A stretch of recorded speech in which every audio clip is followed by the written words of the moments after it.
Next ਹੈਗਾ ਹੁਣ ਤੁਹਾਡੇ ਕੋਲ ਜਿਹੜਾ ਨਾ ਉਹ ਹੈਗਾ ਆਪਣੇ ਕੋਲ ਗ੍ਰਾਹਮਸ ਲਾਅ ਆਫ ਡਿਫਿਊਜ਼ਨ।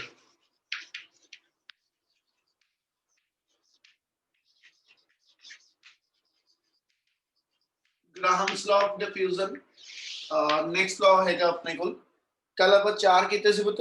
ਇੱਕ ਆਪਣੇ ਕੋਲ ਆਇਆ ਸੀਗਾ ਬॉयल्स ਲਾਅ, ਸੈਕਿੰਡ ਆਪਣੇ ਕੋਲ ਸੀਗਾ ਕਹਿੰਦਾ ਜੀ ਐਸਐਚ ਰੈਗਨੌਲਡ ਲਾਅ, ਚਾਰਲਸ ਲਾਅ, ਤੇ ਫੋਰਥ ਆਪਣੇ ਕੋਲ ਸੀਗਾ ਕੱਲ ਐਵੋਗੈਡਰੋ ਲਾਅ। ਠੀਕ ਹੈ, ਹੁਣ ਇਦਾਂ ਹੀ ਤੁਹਾਡੇ ਕੋਲ ਨੈਕਸਟ ਜਿਹੜਾ ਹੈਗਾ ਗ੍ਰਾਹਮਸ ਲਾਅ ਆਫ ਡਿਫਿਊਜ਼ਨ, ਤੇ ਇਸ ਤੋਂ ਬਾਅਦ ਇੱਕ ਆਏਗਾ ਡਾਲਟਨਸ ਲਾਅ ਆਫ ਪਾਰਸ਼ੀਅਲ ਪ੍ਰੈਸ਼ਰ। ਇਹ ਪੜੇ ਹੋਏ ਦੋਨੋਂ ਲਾਅ ਇਹ ਵਾਲੇ, ਗ੍ਰਾਹਮਸ ਲਾਅ ਤੇ Dalton law. Sir Dalton law पढ़िया वा, ग्राम्स लॉ नहीं पढ़िया। डाल्टन लॉ पढ़िया, ग्राहम्स लॉ नहीं पढ़िया। चलो फिर इससे नो पे पहले डिस्कस करिए Graham's law of diffusion. Diffusion process की ਹੁੰਦਾ? मिक्सिंग करना ना, यानी ਜਦੋਂ ਇੱਕ ਗੈਸ ਮੋਲੀਕਿਊਲ ਕਿਸੇ ਦੂਸਰੇ ਗੈਸ ਮੋਲੀਕਿਊਲ ਦੇ ਅੰਦਰ ਐਸਐਚ ਇੰਟਰਮਿਕਸ ਹੁੰਦੇ ਆ, ਅਸੀਂ ਕਹਿੰਦੇ ਜੀ ਉਹ ਡਿਫਿਊਜ਼ ਕਰਦੇ ਆ। ਉਹਨੇ ਕਿਹਾ ਪੁੱਤ ਫਿਰ ਜਦੋਂ ਦੋ ਡਿਫਰੈਂਟ ਗੈਸਿਸ ਨੇ ਐਸਐਚ ਡਿਫਿਊਜ਼ ਕਰਨਾ है ना, ਤੇ ਉਹਨਾਂ ਦੀ ਰੇਟ ਆਫ ਡਿਫਿਊਜ਼ਨ ਜਿਹੜੀ ਆ ਉਹ ਕਿਹੜੀ ਚੀਜ਼ ਤੇ ਡਿਪੈਂਡੈਂਟ ਆ? ਮਤਲਬ ਡਿਫਿਊਜ਼ਨ ਠੀਕ ਹੈ ਜੀ ਕਿਸ ਸਪੀਡ ਦੇ ਉੱਤੇ ਮੇਰੇ ਕੋਲ ਕੈਰੀਡ ਆਊਟ ਹੋਏਗੀ, ਠੀਕ ਹੈ, ਉਹ ਡਿਪੈਂਡ ਕਰਦਾ ਹਮੇਸ਼ਾ ਉਸ ਸਬਸਟੈਂਸ ਦੀ ਮੇਰੇ ਕੋਲ ਡੈਂਸਿਟੀ ਕਿੰਨੀ ਆ। ਤੇ ਉਹਦੇ ਲਈ ਐਸਐਚ ਅਸੀਂ ਡਿਫਾਈਨ ਕੀਤਾ Graham's law of diffusion, and according to Graham's law the rate of diffusion of the gases always vary inversely to the square root of their densities।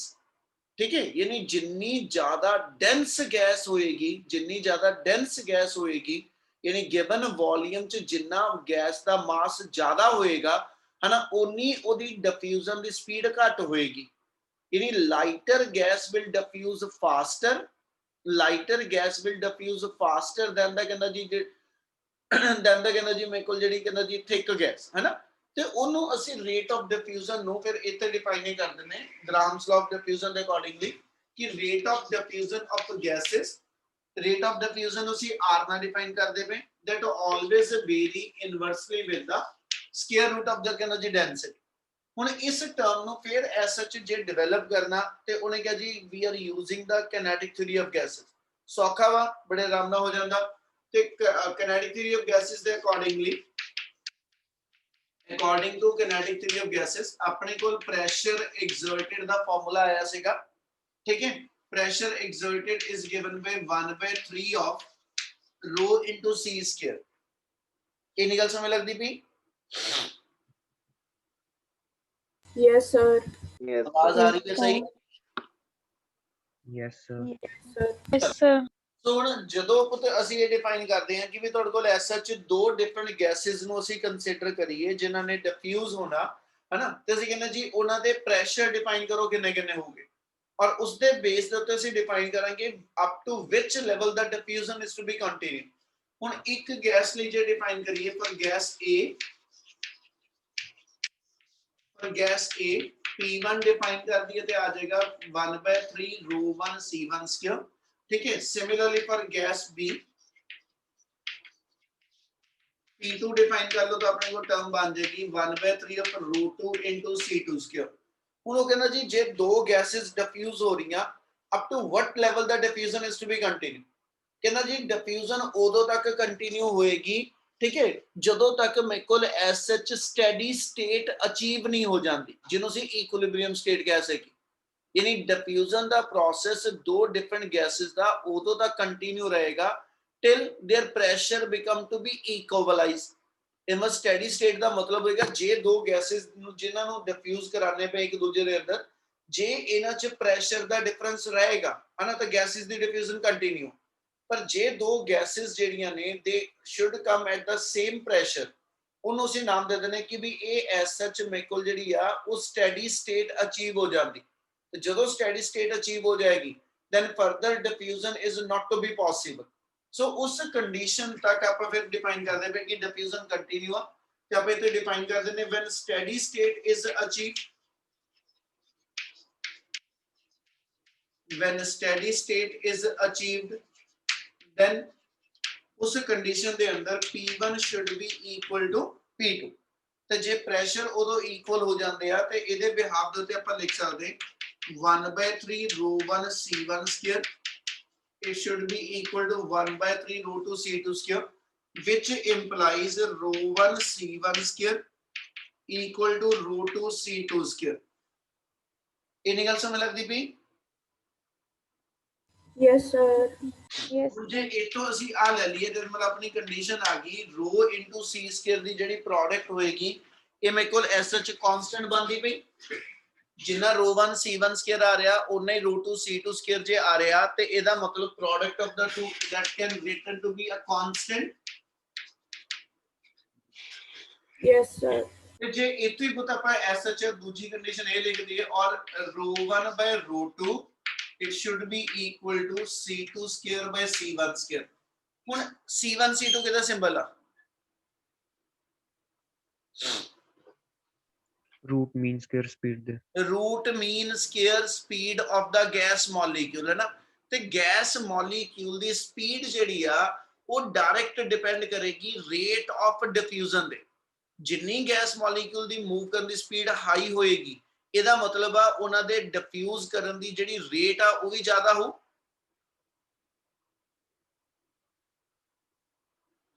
ਬੇਟੇ ਆ ਟਰਮ ਸਮਝੋ ਮੈਂ ਫੇਰ ਰਿਪੀਟ ਕਰਦਾ ਪਿਆ ਆਪਣੇ ਕੋਲ ਇੱਥੋਂ ਜੋ ਰਿਲੇਸ਼ਨ ਬਣਿਆ ਤੇ ਜਿਹੜਾ ਆਪਾਂ ਡਰਾਈਵ ਕਰਨਾ ਉਹਦੇ ਚ ਇੱਕ ਵੇਰੀਏਬਲ ਦਾ ਡਿਫਰੈਂਸ ਹੈਗਾ ਇੱਥੇ ਰੇਟ ਆਫ ਡਿਫਿਊਜ਼ਨ ਆ ਇੱਥੇ ਮੇਰੇ ਕੋਲ ਸਪੀਡ ਆਫ ਗੈਸ ਮੋਲੀਕਿਊਲ ਆ ਇਹਦਾ ਮਤਲਬ ਹੋ ਗਿਆ ਗੈਸ ਮੋਲੀਕਿਊਲ ਦੇ ਮੂਵ ਕਰਨ ਦੀ ਸਪੀਡ ਇੰਡੀਵਿਜੂਅਲ ਕੰਟੇਨਰ ਦੇ ਅੰਦਰ ਅਸੀਂ ਦੇਖਦੇ ਪਏ ਕਿ ਇੱਕ ਕੰਟੇਨਰ 'ਚ ਗੈਸ A ਪਹਿਲਾ ਉਸ ਕੰਟੇਨਰ ਦੇ ਅੰਦਰ ਗੈਸ ਮੋਲੀਕਿਊਲ ਕਿੰਨੀ ਸਪੀਡ ਨਾਲ ਮੂਵ ਕਰਦੇ ਆ ਠੀਕ ਹੈ ਉਹ RMS speed of gas molecule ਆ ਤੇ ਜੇ ਇਦਾਂ ਦੇ ਦੋ ਕੰਟੇਨਰ ਦੇ ਅੰਦਰ ਅਸੀਂ ਹੋਲ ਕਰਕੇ ਇਹਨਾਂ ਨੂੰ ਇੰਟਰਮਿਕਸ ਕਰਾਣੇ ਪਏ ਤਾਂ ਅਸੀਂ ਕਹਿੰਦੇ ਜੀ ਕਿਹੜੀ ਗੈਸ ਜਲਦੀ ਡਿਫਿਊਜ਼ ਕਰੇਗੀ ਤੇ ਅਸੀਂ ਕਹਿੰਦੇ ਜਿਹੜੀ ਡਿਫਿਊਜ਼ ਕਰਨ ਦੀ ਸਪੀਡ ਆ ਉਹਨੂੰ ਅਸੀਂ ਰੇਟ ਆਫ ਡਿਫਿਊਜ਼ਨ ਕਹਿੰਦੇ ਜਿਹੜੇ ਕੰਟੇਨਰ ਦੇ ਅੰਦਰ ਗੈਸ ਮੋਲੀਕਿਊਲ ਦੇ ਮੂਵ ਕਰਨ ਦੀ ਸਪੀਡ ਆ ਉਹ RMS ਸਪੀਡ ਆ ਜਿਹੜੀ ਗੈਸ ਦੇ ਆਪਣੇ ਕੰਟੇਨਰ ਚੋਂ ਨਿਕਲ ਕੇ ਦੂਜੇ ਕੰਟੇਨਰ ਦੇ ਅੰਦਰ ਡਿਫਿਊਜ਼ ਕਰਨ ਦੀ ਜਿਹੜੀ ਸਪੀਡ ਆ ਉਹਨੂੰ ਅਸੀਂ ਕਹਿੰਦਾ ਜੀ ਉਹਦੀ ਐਸਐਚ ਰੇਟ ਆਫ ਡਿਫਿਊਜ਼ਨ ਕਹਿ ਰਹੇ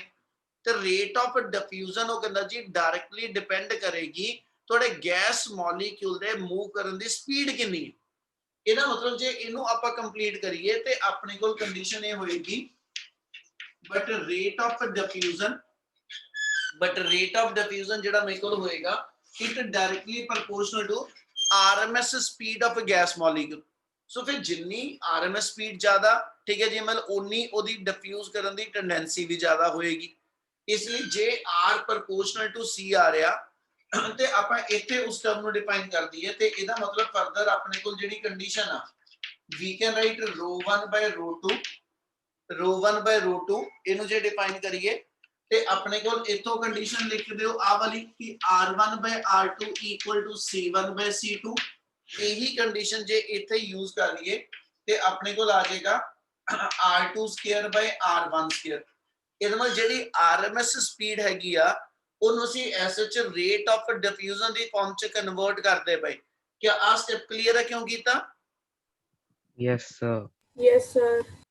therefore ਇਤੋਂ ਜੇ ਬੱਚੇ ਡਿਫਾਈਨ ਕਰ ਲਓ ਫਿਰ ਆਪਣੇ ਕੋਲ ਆ ਗਿਆ R2/R1 equal to root of ρ1/ρ2 ਠੀਕ ਹੈ ਯਾਨੀ ਜੇ ਇਹਨੂੰ ਰੇਸ਼ੋ ਨੂੰ ਆਪਾਂ ਡਿਫਾਈਨ ਕਰ ਦਈਏ ਤਾਂ rate of diffusion vary inversely with the density of the ਕਹਿੰਦਾ ਜੀ ਗੈਸ ਮੋਲੀਕਿਊਲ ਠੀਕ ਹੈ ਸੋ ਇਤੋਂ ਤੁਹਾਡਾ ਰਿਜ਼ਲਟ ਜਿਹੜਾ ਵਾ ਉਹ ਡਰਾਈਵ ਹੋ ਜਾਏਗਾ ਕਿ ਵੀ ਰੇਟ ਆਫ ਡਿਫਿਊਜ਼ਨ ਠੀਕ ਹੈ ਉਹ ਇਨਵਰਸਲੀ ਪ੍ਰੋਪੋਰਸ਼ਨਲ ਆਏਗੀ square root of the density of the gas molecule यानी जे हाइड्रोजन ते ऑक्सीजन अपने को गिवन है ते हाइड्रोजन गैस ਜਿਹੜੀ ਲਾਈਟਰ ਹੋਏਗੀ that will diffuse faster than the oxygen ਠੀਕ ਹੈ ਸੋ ਉਹ ਡਿਫਿਊਜ਼ਨ ਦੀ ਟੈਂਡੈਂਸੀ ਕਿਤੇ ਡਿਪੈਂਡੈਂਟ ਆ ਉਹਨੂੰ ਗ੍ਰਾਹਮਸ ਲਾਅ ਆਫ ਡਿਫਿਊਜ਼ਨ ਨਾਲ ਅਸੀਂ ਡਿਫਾਈਨ ਕਰਦੇ ਕਿ ਡਿਫਿਊਜ਼ਨ ਦੀ ਟੈਂਡੈਂਸੀ ਜਿਹੜੀ ਹੋਏਗੀ ਰੇਟ ਆਫ ਡਿਫਿਊਜ਼ਨ ਜਿਹੜੀ ਹੋਏਗੀ ਉਹ ਹਮੇਸ਼ਾ ਡੈਂਸਿਟੀ ਦੇ ਸਕੁਅਰ ਰੂਟ ਦੇ ਕਹਿੰਦਾ ਜੀ ਇਨਵਰਸਲੀ ਆਏਗੀ क्या Graham's law of diffusion clear है बच्चे?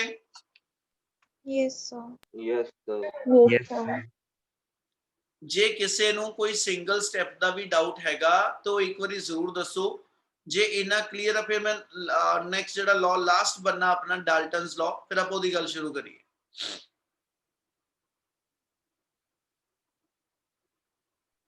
क्लियर है सर क्लियर है सर।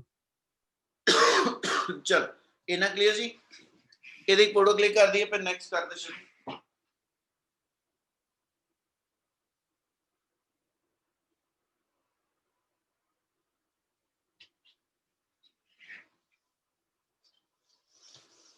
चलो लास्ट अपने को जेड़ा kinetic theory of gases ना पर लॉ ड्राइव करते हैं, ठीक है, वो अपने को आ जाना ऐसा जेड़ा Dalton's law of partial pressure, ਇਹਦਾ पढ़िया? Yes sir. Yes, sir. Derivation भी की है ना?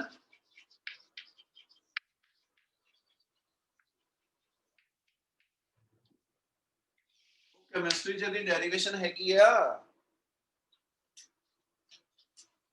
Yes. एक बोलते नहीं ना जेड़ा, ये सब तो माड़ी गल आ। वो तो इन्ने जने बैठे हो सारे नु पूछदा पिया, बोलिया तो करो। समीर शर्मा जी ਇਹਦੀ डेरिवेशन कीती? नहीं सर हाले नहीं कीती। हाँ जी, हाले नहीं कीती सर। स्कूले केड़ा यूनिट चलदा पिया?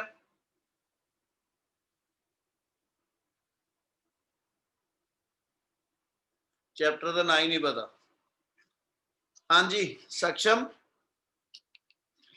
की हुंदा डाल्टन लॉ पार्शियल प्रेशर? सक्षम ठीक है रिदम जी। इक्वेशन से याद है सर, डेफिनेशन नहीं पता। डेफिनेशन नहीं पता, चलो इक्वेशन ही बोल दियो।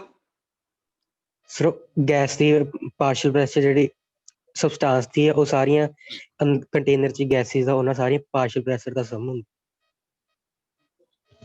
चलो सचलीन, Yes, sir. Dalton law partial pressure की है बेटा? So भी किया ही नहीं है। फिर लाडिया दसता सही, मैं पूछ ही नहीं जाना, जिन्हें जिन्हें कीता बोलो बोलो बोलो, कोई बोलता ही नहीं। हाँ जी चलो जेड़ा मर्जी बोलो जी स्टेटमेंट जिन्होंने की। पार्थ, पार्थ हाँ जी सर। कीता बेटा टॉपिक? हाँ जी सर। की हुंदी पुत डाल्टन लॉ पार्शियल प्रेशर दी स्टेटमेंट?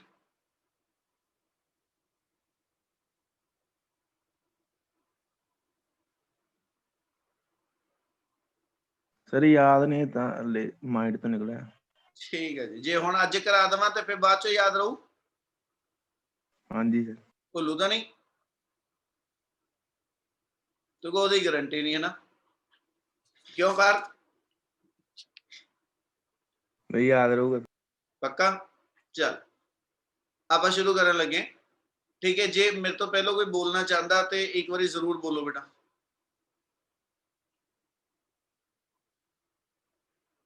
एनीवन?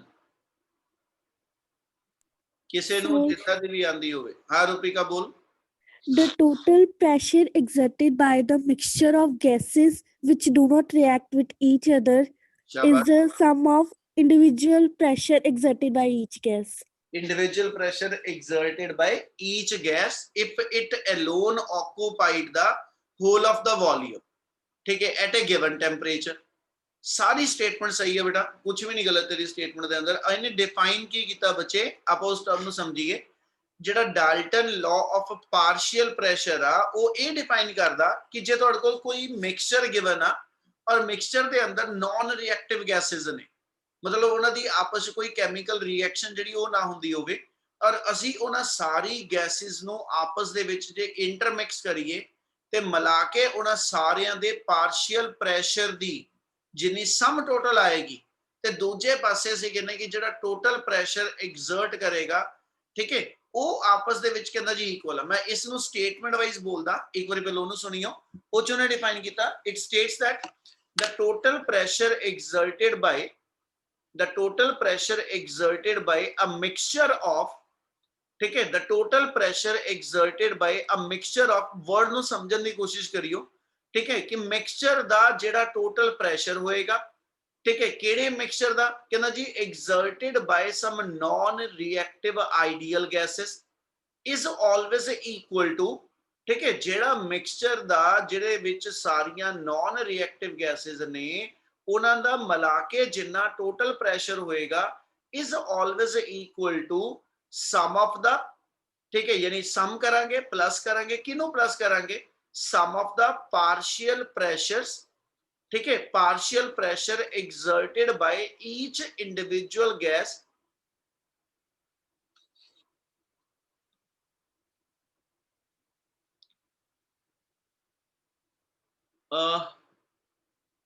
बेटे एक आ कोई नाम आ टॉक्सिक करके, कौन है बच्चा?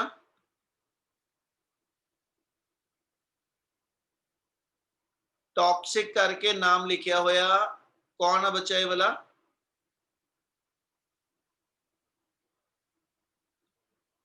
वो तो हैगा कोई, हुणे हैंड रेज कीता सी उन्हें।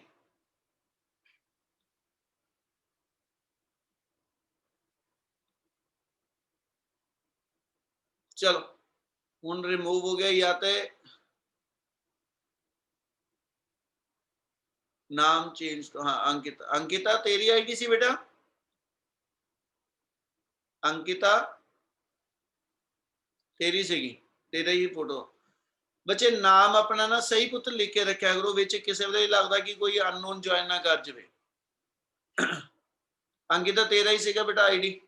चलो उन्हें अपन डिफाइन किया, मैं एक बार दोबारा बोल रहा, उन्हें डिफाइन किया बेटा कि भी अपने को total pressure exerted by a mixture of non reactive ideal gases is always equal to sum of the partial pressure which each gas would exert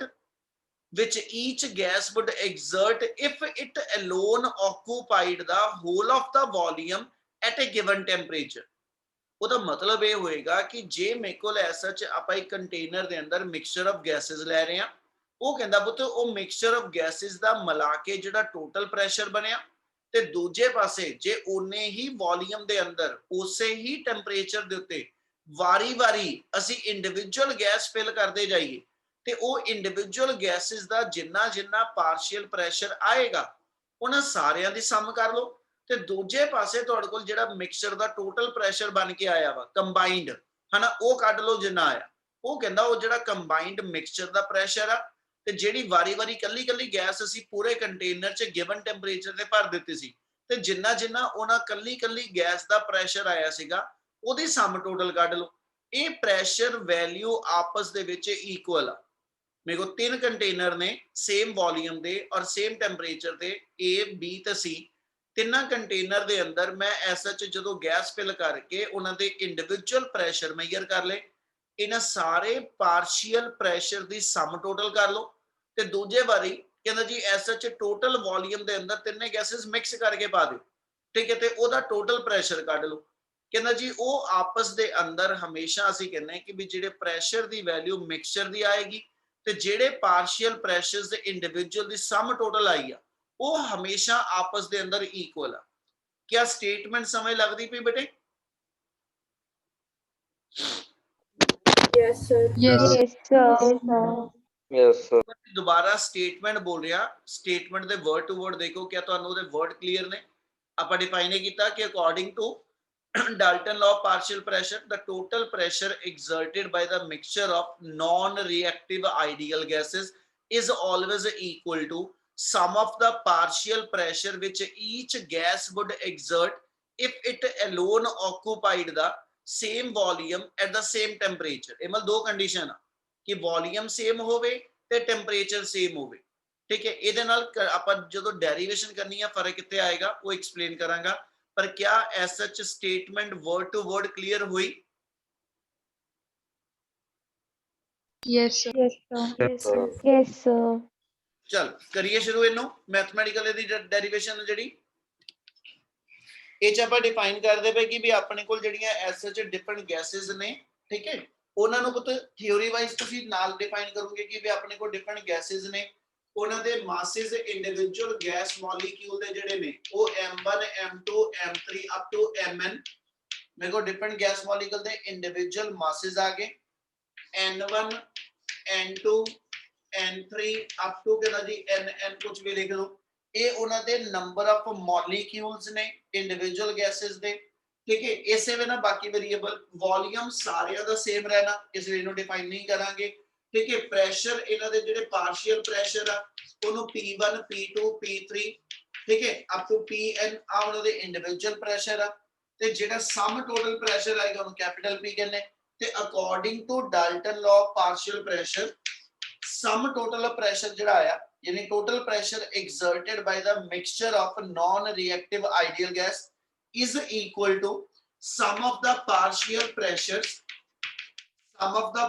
pressure which each gas would exert when it alone occupied the total volume at a given temperature।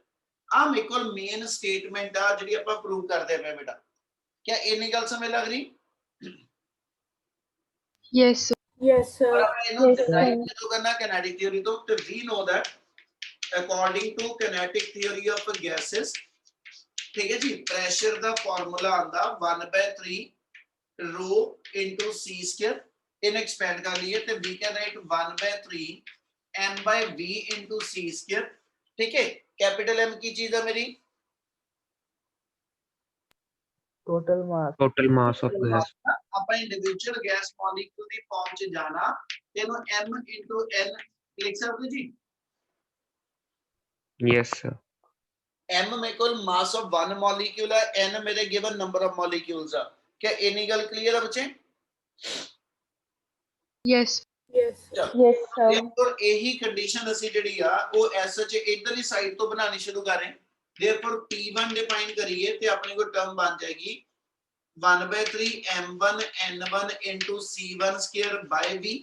Volume ਨੂੰ v1 v2 नहीं लिख रहा क्योंकि volume सारे ਦਾ ਆਪਾਂ क्या same रखना ठीक है जी। p2 डिफाइन कर लो 1/3 m2 n2 c2 square by v।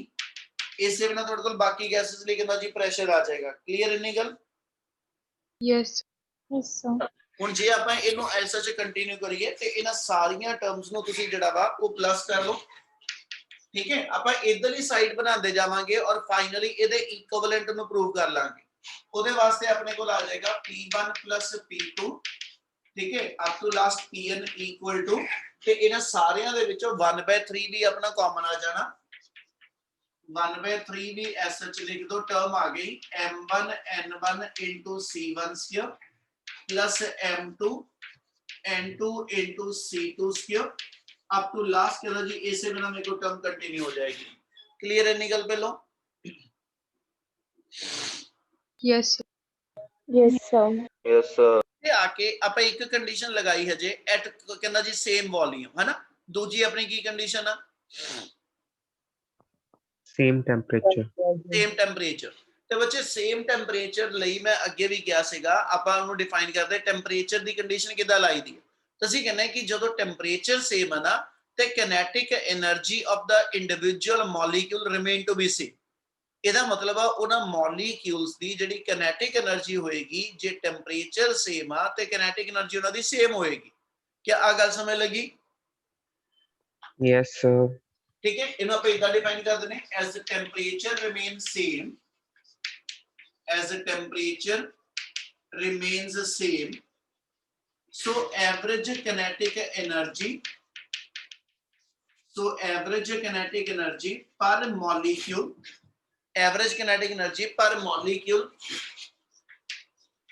of gases remain same। Average kinetic energy पर मॉलिक्यूल याद है किसी कितनी होंदी है एक मॉलिक्यूल दी किनेटिक एनर्जी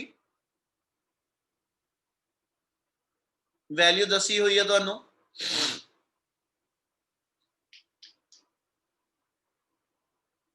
ਉਹ ਤਾਂ ਬਈ ਇਸੇ ਚੈਪਟਰ ਦੇ ਵਿੱਚ ਟੌਪਿਕ ਕੀਤਾ ਸੀ ਬੱਚੇ ਐਵਰੇਜ ਕਿਨੈਟਿਕ એનર્ਜੀ ਪਰ ਮੋਲੀਕਿਊਲ ਚ ਕੈਲਕੂਲੇਟ ਕੀਤੀ ਆ ਦੱਸਿਆ ਸੀ ਫਾਰਮੂਲਾ ਕਿਨੈਟਿਕ એનર્ਜੀ ਜੇ ਇੱਕ ਮੋਲ ਦੀ ਡਿਫਾਈਨ ਕਰੀਏ ਇੱਕ ਮੋਲ ਵਾਸਤੇ ਤੇ ਕਿਨੈਟਿਕ એનર્ਜੀ ਦੀ ਵੈਲਿਊ ਸੀਗੀ 3/2 RT ਤੇ ਜੇ ਇੱਕ ਮੋਲੀਕਿਊਲ ਲਈ ਡਿਫਾਈਨ ਕਰਨੀ ਆ ਤੇ ਆਪਾਂ ਕਿਹਾ ਸੀ ਜੀ ਉਹਦੀ એનર્ਜੀ ਆ ਜਾਂਦੀ 3/2 kBT। ਉਹ ਤੇ ਇੰਨਾ ਕਿ ਯਾਦ ਰੱਖੋ ਬੇਟਾ ਗੂੰਗੇ ਤੇ ਅਣਜਾਣ ਜੇ ਬਣ ਕੇ ਨਾ ਪੜੋ। ਆ ਵੈਲਿਊ ਕਲੀਅਰ ਹੈ ਜੋ ਲਿਖਦਾ ਪਿਆ? Yes, sir. Yes, sir. Kinetic energy ਮੇਰੇ ਕੋਲ ਹਰ ਗੈਸ ਮੋਲੀਕਿਊਲ ਦੀ ਕਹਿੰਦਾ ਜੀ ਐਸਐਚ ਹੋਏਗੀ और आ जिन्नी वैल्यू है ये किनेटिक एनर्जी सिर्फ टेंपरेचर डिपेंडेंट है बोल्ट्जमैन कांस्टेंट दी वैल्यू फिक्स आ 3/2 न्यूमेरिकल कांस्टेंट आ इमल किनेटिक एनर्जी सिर्फ और सिर्फ किते डिपेंडेंट आ Temperature. टेंपरेचर ਤੇ ਜੇ ਟੈਂਪਰੇਚਰ ਅਸੀਂ ਕਹਿੰਨੇ ਪਏ ਅਸੀਂ ਉਹਦਾ ਐਸਐਚ ਸੇਮ ਰੱਖਿਆ ਵਾ ਜਦੋਂ ਪਾਰਸ਼ੀਅਲ ਪ੍ਰੈਸ਼ਰ ਬਣਾਇਆ ਹਰ ਇੰਡੀਵਿਜੂਅਲ ਗੈਸ ਕੰਟੇਨਰ ਚ ਭਰ ਕੇ ਅਸੀਂ ਉਹਦਾ ਪ੍ਰੈਸ਼ਰ ਸੇਮ ਰੱਖਿਆ ਸੀ ਸੌਰੀ ਟੈਂਪਰੇਚਰ ਸੇਮ ਰੱਖਿਆ ਸੀ ਤੇ ਇਸ ਲਈ ਜੇ ਟੈਂਪਰੇਚਰ ਸੇਮ ਆ ਤੇ ਉਹਨਾਂ ਗੈਸ ਮੋਲੀਕੂਲ ਦੀ ਕਿਨੈਟਿਕ એનર્ਜੀ ਵੀ ਸੇਮ ਹੋਊ Yes. sir. Yes, sir. ਇਸ ਕਰਕੇ ਆਪਾਂ ਆ ਜਿਹੜੀ ਲਾਈਨ ਡਿਫਾਈਨ ਕਰਦੇ ਪਏ ਕਿ ਵੀ kinetic average kinetic energy per molecule of the gas remain same और kinetic एनर्जी ਦਾ ਫਾਰਮੂਲਾ ਕੀ ਲਿਖਾਂ ਇੰਡੀਵਿਜੂਅਲ ਗੈਸ ਮੋਲੀਕਿਊਲ ਲਈ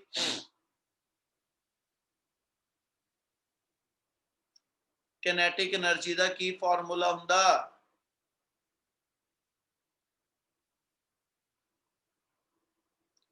ਮੈਂ ਕਲਾਸ ਬੰਦ ਕਰ ਰਿਹਾ ਜੇ ਤੁਸੀਂ ਲੋਕਾਂ ਨੇ ਰਿਸਪੌਂਡ ਨਹੀਂ ਕਰਨਾ ਤਾਂ ਤੁਹਾਨੂੰ ਦੱਸ ਦਿੱਤਾ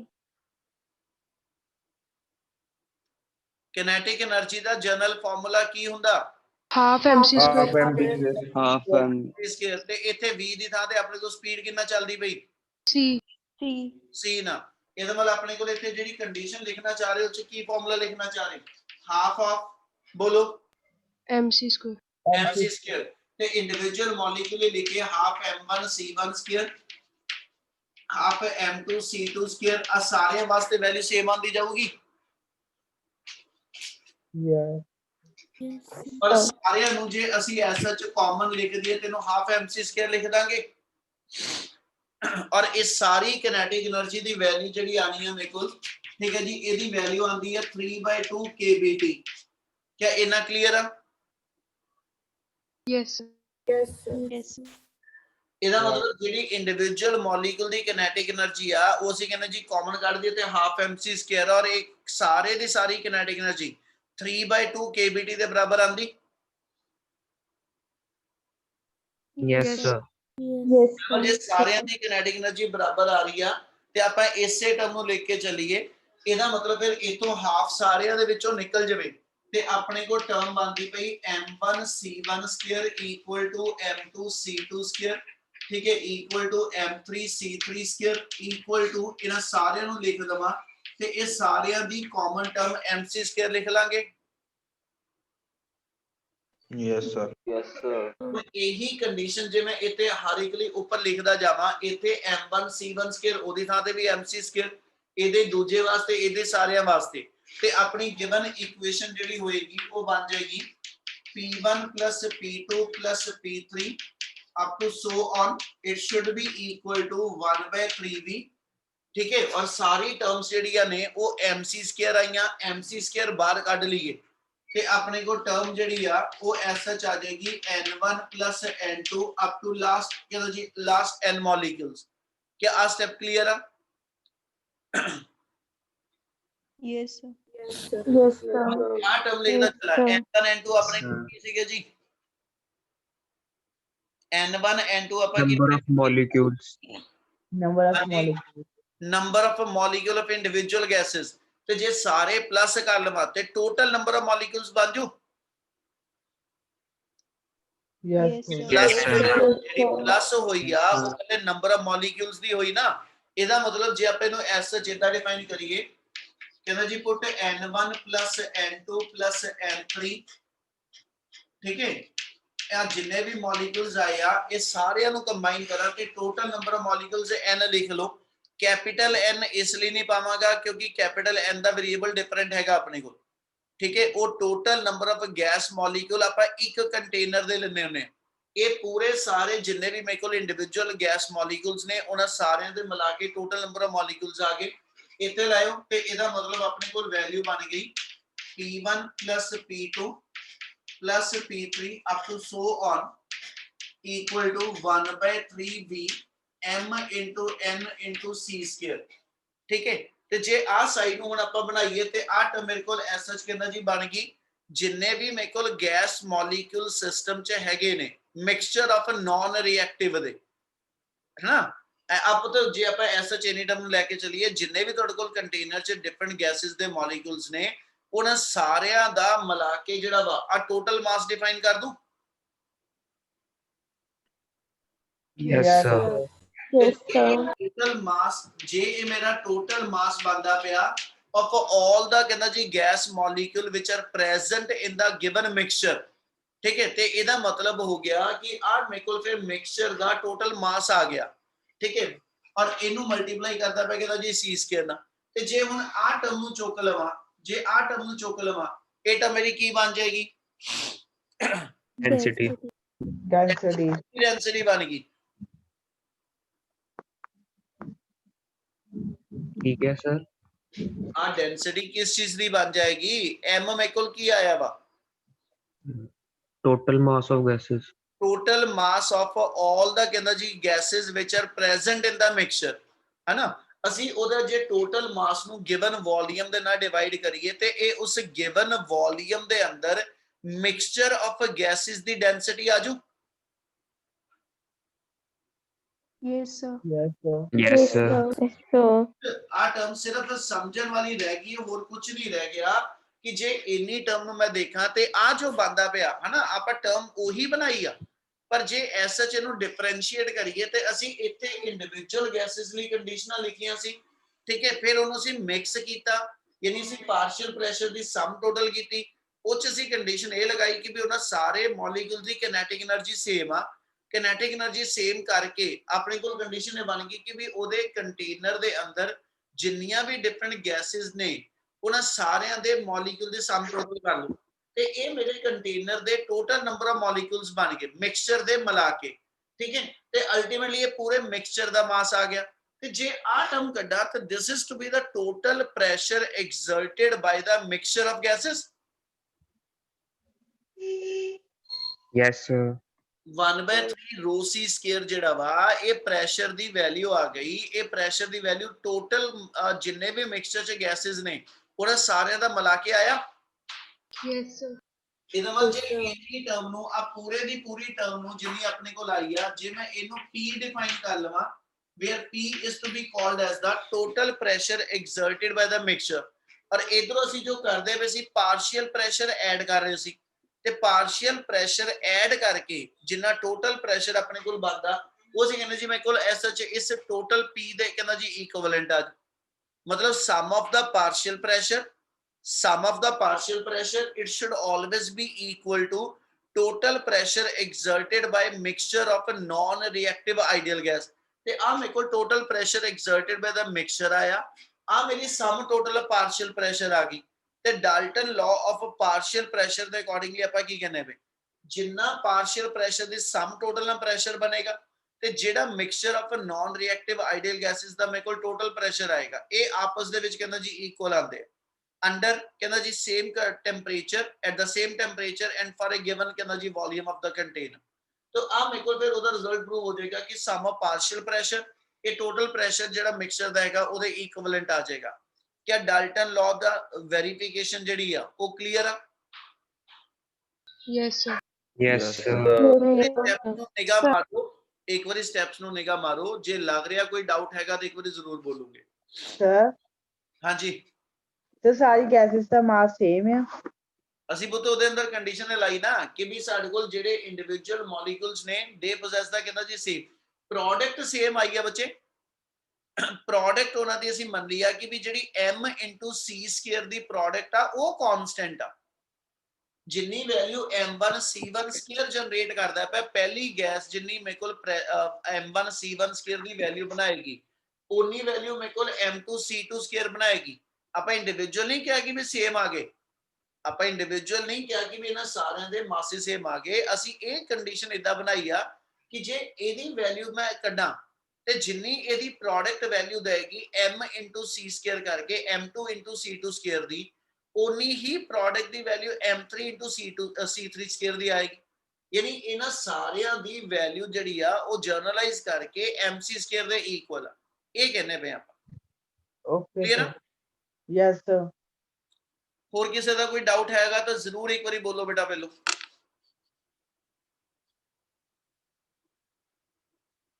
ਉਹ ਤਾਂ ਹੋ ਜਾਏਗਾ ਸਾਰਿਆਂ ਨੂੰ ਇੰਨਾ ਕਲੀਅਰ ਆ। Yes, sir. Yes, sir. Last ਇਹ ਚੀਜ਼ ਆਪਣੀ ਲਿਖ ਦਿਓ। देयरफॉर ਆਪਣੇ ਕੋਲ ਪਾਰਸ਼ੀਅਲ ਪ੍ਰੈਸ਼ਰ ਦੀ ਜਿਹੜੀ ਸਮ ਟੋਟਲ ਆਈ ਆ, ਠੀਕ ਹੈ ਜੀ, that is equal to the total pressure exerted by the कहता जी mixture of non-reactive gases. Complete है जी ये वाला topic? Yes, sir. Yes, sir. Yes, sir. चलो एक टर्म पढ़न ਨੂੰ ਦੇਣ ਲੱਗਿਆ ਨੋਟ ਕਰੋ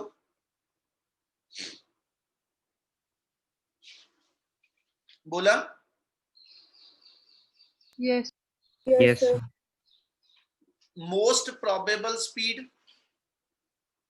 most probable speed, mean speed, mean average speed, and RMS speed of gas molecule. Most probable speed, mean speed, and RMS speed of gas molecule. इस topic दियां सिर्फ तुहाडे कोल डेफिनेशन ते इहदे फार्मूले आ क्या पढ़े आ केमिस्ट्री च Yes, sir. yes, sir. ये सिर्फ फार्मूले आने इन्हां किसे फार्मूले दी डेरिवेशन नहीं आनी अपने किते भी सिलेबस दे अंदर ये है नहीं कि अपने ठीक है सिर्फ डेफिनेशन पढ़ लियो किते ना किते न्यूमेरिकल च वो फार्मूले जिहड़े उहदे दित्ते वो यूज हो सकदे आ ठीक है बच्चे Yes, sir. Yes, sir. चलो इत्थे ही रोकन लग्या जी नेक्स्ट टॉपिक नहीं शुरू कर रहे उतो आपां नूं डिटेल चाहिदी है टॉपिक दी उन्हें टाइम लेना कल